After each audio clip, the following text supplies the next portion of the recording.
All right, ladies and gentlemen, welcome to the video. And today I'm going to be going over 4 things to keep in mind while getting into fragrances or being into fragrances. And we're just going to jump right into this. So Number one is that fragrances are complex and or complicated.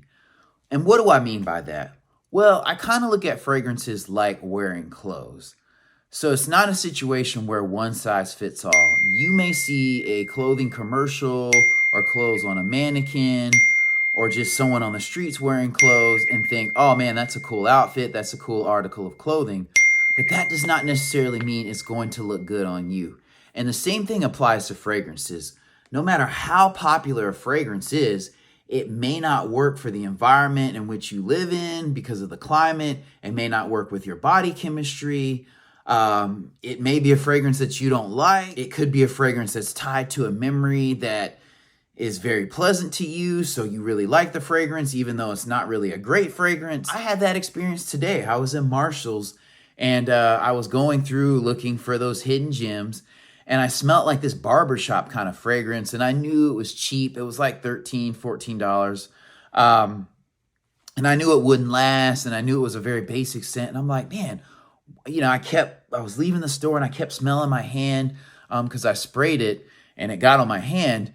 And I was like, why do I like this fragrance? And then about 2 minutes into sitting in my car, I was like, oh yeah, Dad used to wear an aftershave that smelled like that. So I remember, going in his bathroom or talking to my dad or getting in the car to go somewhere and smelling that. And it just, kind of took me back to that time because I really love my dad. It's just another example of something. So one of the biggest challenges with fragrances is that there are so many notes and so many fragrances out there that it can be overwhelming.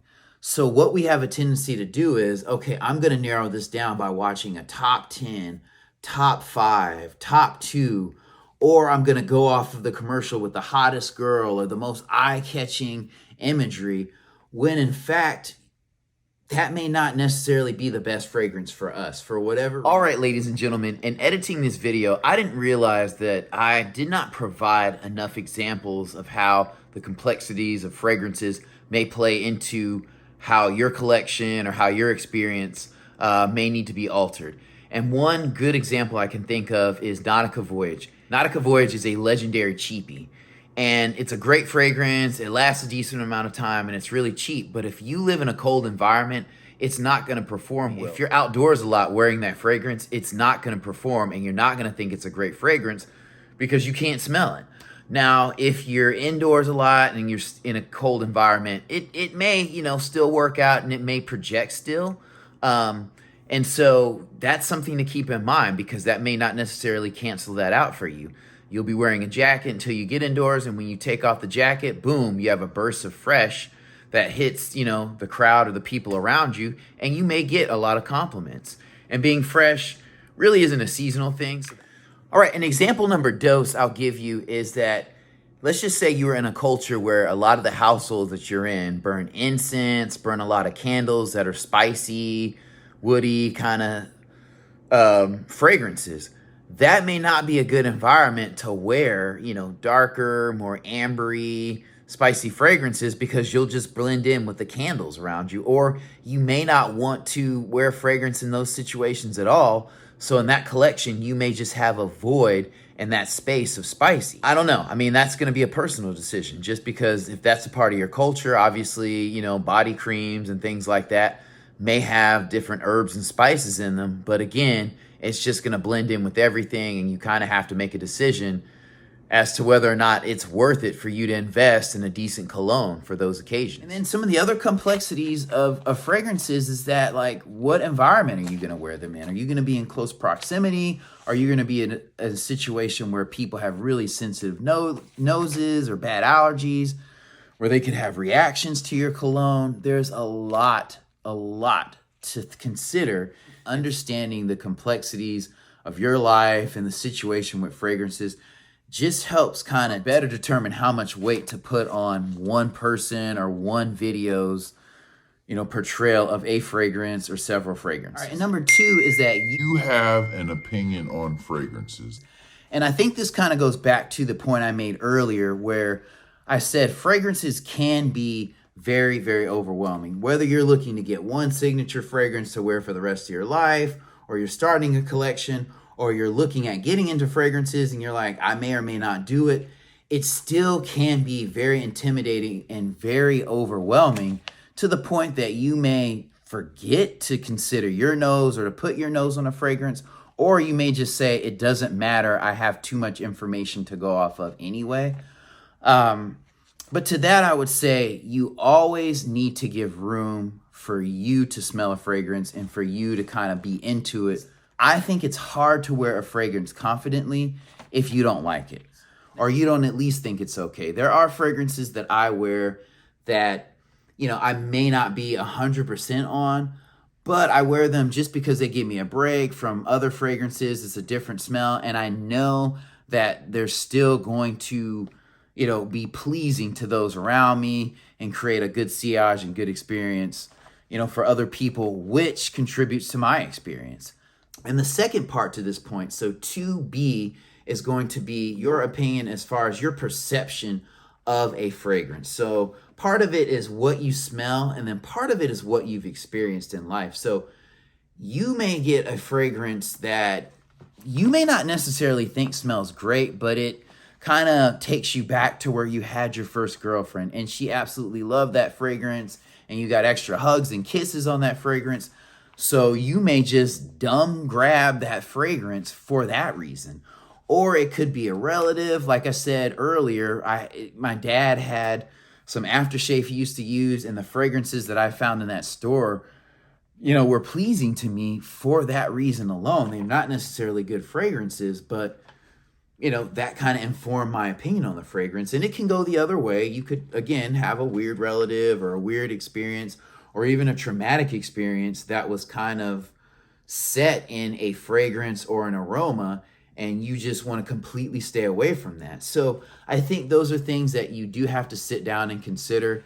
And I don't mean to go super deep with that, but these things do come into play when you're in the fragrance game, fragrance world, or being a fragrance enthusiast. So ultimately, your nose has to approve of the fragrance is the point that I'm trying to make. So again, I'll recap. So number one, put your nose on the fragrance. Even if you have to delay buying it for a week or two, that's fine.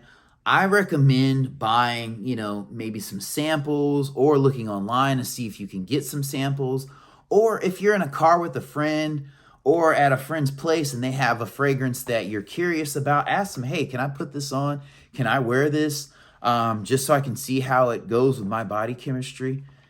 And that may be something that, really works out for you. I've done that. Push past the exhaustion of, I don't really want to put my nose on a fragrance because that adds another layer of work to do.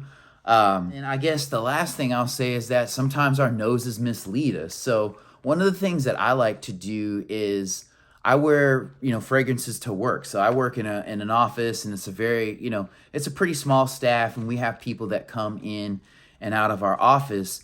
And so I kind of wear it. It's more of a controlled environment.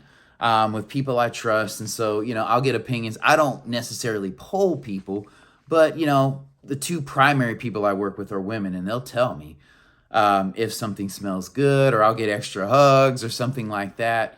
Nothing inappropriate, but it's a really good, safe, feedback system that I have before I wear a fragrance out to, let's just say, a mega church or, a large event that I'm going to. All right, so the third point that I want to make about fragrances is that You should take risk when considering or wearing fragrances. a lot of times when you look at fragrances, again, it can be super overwhelming. There's a ton of notes, there's a ton of fragrances out there, there's a ton of tiers out there. But one thing you have to keep in mind is that for most of us, fragrances are going to be a lifelong thing. So you have decades, years of wearing fragrances to be under your belt. And so you don't necessarily have to learn them within a week, within 2 weeks. You'll naturally get an understanding of what works for you and your environment, but you won't be able to do that if you don't take a risk. And I'll give a couple examples. All right, so these two fragrances are risk for me. And this point I'm about to make is kind of blend or meld points 2 and 3 together. So this fragrance is Versace Eros Flame. And it's a well-known fragrance, and it smells a lot like Eros. And the reason why I'm using this as an example is because my brother got me this. And I heard that Eros smelled really, really good, and he got me this fragrance. And at the time, I didn't realize it, but I used this fragrance, and I did not like the smell of tonka bean. And so I was like, this, I don't really like this fragrance. I wasn't wearing it that much. So I thought, oh man, if I get Eros, it probably smells a lot different, even though they don't say that on the videos, because this one just doesn't smell great to me. So this can't be the crowd pleaser or a flanker to the crowd pleaser. I wasn't a fan, basically. And then I am a fan of English Laundry, and they said this is basically an Eros clone. One of the channels that I really, really like and I really trust said, hey, this is a good, inspired by fragrance for Eros. And so I got this fragrance, and in time, I just started wearing both of these. I was like, you know what?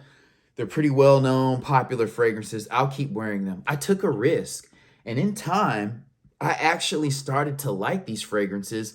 And on top of that, I started getting compliments on both of these. And now I'm not in a place where I'm like head over heels for tonka bean, but I like the smell. I'm glad I held on to these because over a 6, 7, 8 month span, especially with this one, this started to grow on me, which led to me buying this. So that's an example of a risk that I think was worth taking for me. And again, this was a gift, so it really wasn't that huge of a risk. And then this one, I got at a discounter. So it's really tough to take risk on things like that when you're pouring out money, especially if you don't want to. Even if you have the money, it's kind of a headache. You're like, oh, that didn't work out again. So this is annoying. But I will say when things do work out, or when you do kind of have a fragrance grow on you, it kind of gives you that itch to want to find more. What else do I don't know? What else have I underappreciated? Okay, and one other point that I'll make about taking risk is that you can actually mitigate the risk that you take when getting into fragrances. One of the biggest ways is you're going to have to blind buy, but buying little samples. So you're not overcommitting or buying clones of a fragrance. So again, you're not pouring in a ton of money, even if you have the money. Who wants to burn money? Number 2 is asking for colognes as gifts. So a lot of times you'll get gifts from people and they'll be completely useless.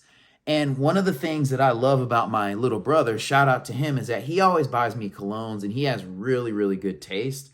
So he's gotten me several colognes. He got me this Eros Flame. He got me Invictus Aqua. He's got me 1 Million. I mean, this dude's on a roll. And this is where I was stuck on Aqua de Jo, Polo Blue, just very basic Kenneth Cole. Those are all good fragrances, but they're older. So he introduced me to some DNA and fragrances that are like 2010 and later. So I really appreciate him for that. And I didn't ask him for that, but it kind of reminded me of the fact that you can get fragrances as gifts. And that kind of allows you to test and figure out what you like without a ton of cost of entry. And I would say if you are going to do that, don't ask somebody to buy you like a gallon of Creed Aventus or a gallon of Dior Sauvage. Just say, hey, there's a decant website you can get these on. Or, hey, there's this little sample pack. If somebody asks, just put it out there. Or just put out the fact that you like fragrances and see what happens. Worst case scenario, you get another gift you don't like, but you've learned something about fragrances, so it's less complex and headachy for you. And like I said before, one other thing that I do is I use work as a test kitchen where it's not going to be super embarrassing if I wear something that's off one day.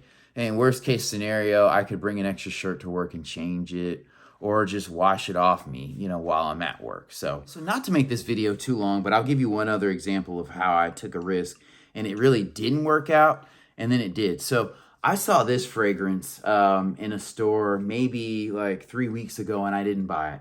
I smelled it and it smelled really good, but I got scared away because I smelled this fragrance a couple times and this was like $13 at TJ Maxx and I got it and it's okay. But if I were to go back, I would not repurchase this fragrance just because I'm not the biggest fan. It's not a flop. It's not something that I'll absolutely not wear, but it's something I kind of regret buying even though it was cheap.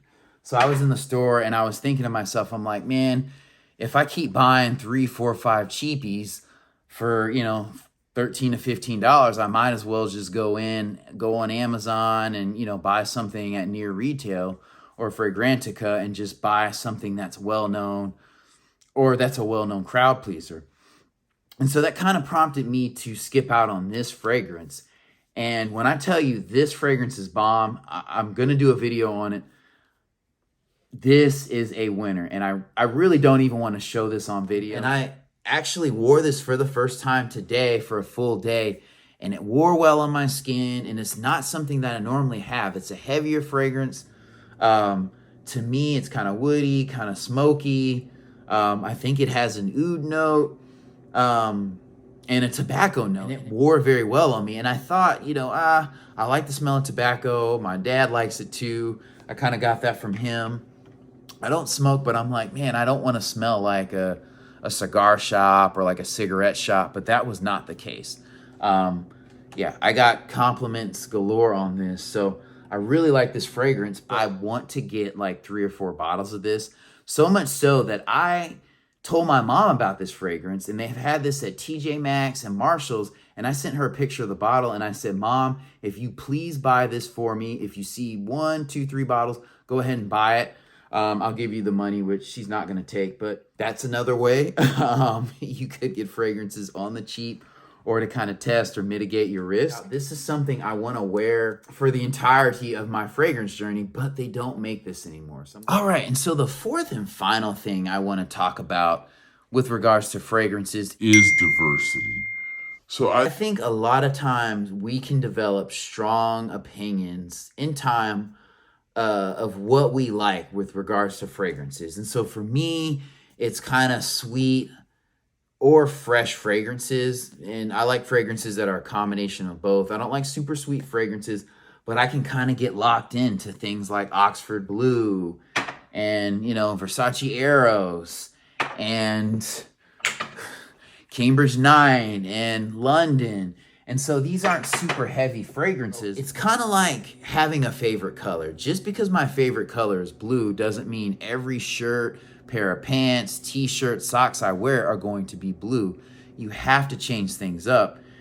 And yes, we're grown and we can wear what we want to wear, but if I get invited to a wedding or to be in a wedding and the tuxes are black, I'm going to have to wear black. So it's kind of the same thing with fragrances. There will be situations where you may want to strongly consider wearing a different type of fragrance.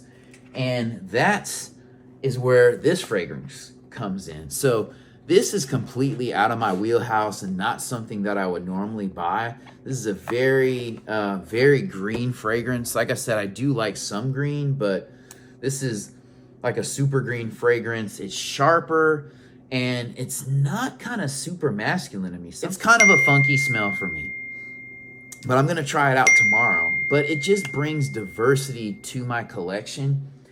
And I know for some people, they'll say, well, I just want to wear what I wear and I like what I like. But I think sometimes you can get tired of that. You keep wearing the same fragrances and it can get mundane. It can get boring. Even if you're not thinking about the sillage and those around you, you may want to twist it up, especially if you have a girlfriend or a wife. I think that speaks volumes. And then also it just gives your nose a break. So one of my favorite articles of clothing is the hoodie. And even if I'm in a casual environment, I don't wear hoodies all the time just because sometimes, a button-up flannel shirt may do the trick just as well. Introduce some diversity into your collection because you never know. You may find that you like and quote-unquote off-scent. Also, as you build a collection in time, you'll find that you may tire of certain smells. You may have worn something in your 20s and you may have acquired it again in your 30s, and now you're kind of like, you know what? I'm kind of over the nostalgia. I want to reach for something else, and you have nothing else in your collection. And so you kind of have to force yourself to have to go out and figure it out. And that's not a bad thing, but I think you can kind of preemptively avoid that if you buy something like Banana Republic Vintage Green. Very, very good fragrance. Man, I love this fragrance. I actually sprayed it on myself yesterday and just wore it around my place. And I thoroughly enjoyed just smelling it on my hand, smelling it on my body. And this wasn't super expensive. I mean, this retails for, I think, like $50. But I got it for $25, and I actually went out and bought a second bottle.